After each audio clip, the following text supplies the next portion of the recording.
Hey, how you doing? Good, how are you? I'm doing fantastic. Awesome. So, as you guys know, chiropractic is one of the most effective, safest, and natural treatments when it comes to things like neck pain, back pain, and headaches. Well, they should know. They should know. Now you do. Now you do. So, you threw me off there. All right, so we see a lot of nurses, a lot of doctors in our office as patients, and there's a particular patient. His name is Chris. He's a doctor of osteopathic medicine. What's up, Chris? I told you I'd give you a shout out, so here it is. I hope you're watching. So for those of you that don't know what DO is, it's Doctor of Osteopathy. And so we were talking about the similarities between chiropractic and osteopathy. And he was talking to me about Andrew Stills, who's the founder of osteopathy. And I was talking about Daniel David Palmer, who's the founder of chiropractic. And somehow the conversation kind of swerved to the first chiropractic adjustment. And that's where we started having a little bit of a conversation in depth, a little bit of debate, a little bit of anatomy. And we were having an awesome conversation. So for those of you that don't know the history of chiropractic, chiropractic was actually founded in 1895 by an individual named D.D. Palmer, as I mentioned. He adjusted a gentleman by the name of Harvey Lillard. She passed first quarter, that's good. You'll never forget that. So Harvey Lillard, who used to work in D.D. Palmer's facility, he had lost his hearing. He wasn't able to hear very well for 17 years. He had tried a bunch of other treatments and therapies, but D.D. Palmer actually adjusted his spine and he regained his hearing. And chiropractic was born. And so that is where Chris, or Dr. Chris, said, but there's no nerve that goes from the spine to the ear. So how could that have helped? And so, though I can see where he was going with that, I started to explain, and I'm very blessed and lucky that I follow a doctor named Dr. Dan Murphy. If you are a chiropractor or an osteopathic doctor, you should definitely look up Dr. Dan Murphy. He's taught at University of Berkeley. He's spoken to thousands of chiropractors. One of the cool things that he does, he actually gets research and kind of dumbs it down for all of us that don't really understand the technical stuff. So he's an awesome, awesome guy to follow, Dr. Dan Murphy. Highly recommend him. And so he was talking about something called proprioception. And so we're going to kind of dive into that. I'm going to actually share with you my screen over here so you can see what we're talking about. So I titled it, The Chiropractic Adjustment Did What? A Brief History on Chiropractic.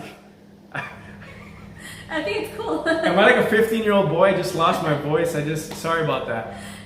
So what chiropractic adjustment did? So here we go. So one big part of his presentation was this. He had somebody, he was speaking to a class, and what he told them was, close your eyes, and I want you guys to do this at home. Close your eyes, stick out your finger, bring it behind your head, and now with your other hand, grab that finger. Right? Pretty easy to find unless you're extremely drunk. Then there's an issue, right? Okay. So did you... I don't know what that's Did you see the finger? No, your eyes were closed and it was behind you. Did you smell your finger? I hope not. I hope you're washing your hands. It's kind of gross. Did you taste your finger? No. So he dived into something. It's called the sixth sense. Mm-hmm. And it's not the one... Not the scary one. Not the scary one like the movie, right? There's a sixth sense, which is called proprioception, which is... I'm going to dive into that in a second. It's pretty much knowing where your body is at all times, okay? So here we go. I'm going to give you the official definition. Maybe it'll make more sense. So proprioception is the sense of self-movement and body position. It is sometimes described as the sixth sense. Proprioception is mediated by proprioceptors, mechanoreceptors, mechanosensory neurons located within muscles, tendons, and joints. Your brain keeps track of where all your limbs and parts are at all time. So that's huge when it comes to chiropractic. It's not everything, but it's a big factor when describing the power and the incredible stuff that the adjustment does. So he also he inspired me to read a book. I actually read it. It's an awesome book by a doctor named, he's a medical doctor named Norman Deutsch.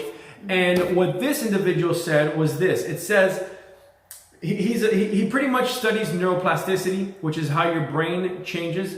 That's why it's called the brain's way healing. But listen to this quote. It says, as people become immobile, they see less, hear less, and process less new information, and their brain begins to atrophy from lack of stimulation. The neuroplastic system requires physical movement to generate new cells and nerve growth factors. Wow, right? So that's powerful. For those of you that don't correlate how chiropractic plays a role, I'm going to dive into that a little bit more. But pretty much is stating, when joints stop working well, you take them out of the proprioceptive game. Dr. Sherry, what are some things that can get people's joints not working well? So posture is a huge one. Right? Posture. So there's studies showing that people are sitting for thousands of hours just on their phones, kids in school. Playing video games when they come home from sitting for 8 hours. Well, this is before. But yeah, this is what they're doing most of the time. And then their posture, sleeping is not good. Yeah, so posture is a huge thing. So chiropractors learn something called the 3 T's, which are toxins, traumas, and thoughts. So inflammation is another thing that can cause joints to move, to not move properly, right? So inflammations can stop proper joint function. So you got to make sure that you're consuming things that are not causing inflammation, right? So toxins, things that you're breathing. Dr. Sherry has a page where she goes into in-depth things that you can do to stop and decrease inflammation in your body. We actually have products that help with that. But so toxins, traumas, posture, car accidents, you go skydiving and the parachute doesn't open, right? All these things cause trauma to the joints. And then thoughts being stress. If someone's constantly in a sympathetic or stressed state, that spine isn't moving properly. Absolutely. And the chiropractic adjustment, we focus on what? On reintroducing proper biomechanics to the joint. So when joints stop working well, you take them out of the proprioceptive game. So when that happens, right, when the joint's not working properly, you see less, you hear less, and you process less new information. There's research on showing brain atrophy and the spine not moving, right? When the brain's not getting that proprioceptive input, the brain atrophy. So there's research showing Alzheimer's can be caused by this, a bunch of other degenerative brain diseases, right?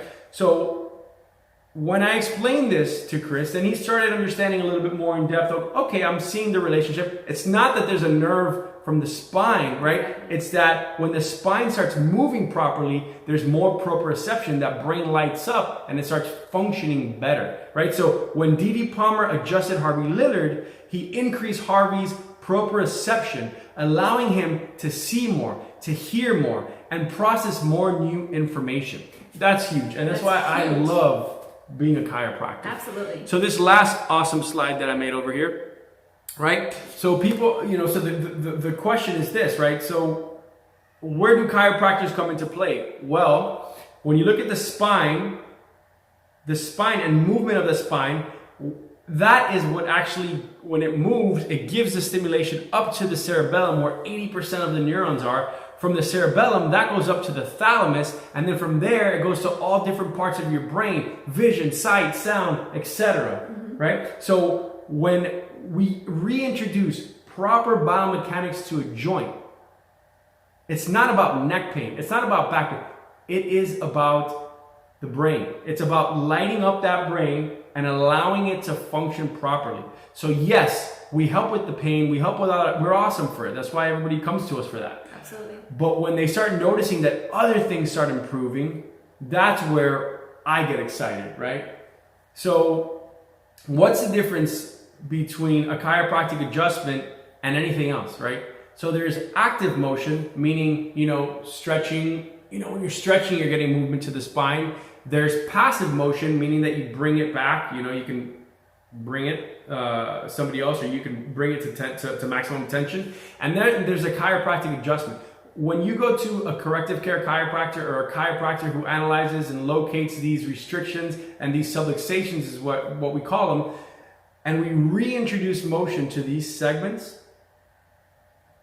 we are in essence reestablishing and re-nourishing that communication between the brain and the body. That's the power of the adjustment. Yeah, it's such an incredible thing. Yeah. Incredible. So when I explained that to Chris, he said it makes total sense. And so after that, I was like, I'm going to make a video and explain it to people. I hope I explained it simply, that it's not too complicated. I wanted to make this nice and short, but I think you guys get the gist. Absolutely. If I didn't know, I would know now. Which you should know. I should know. I do know. All right. Good job. Hope you enjoyed it, guys. Bye, guys.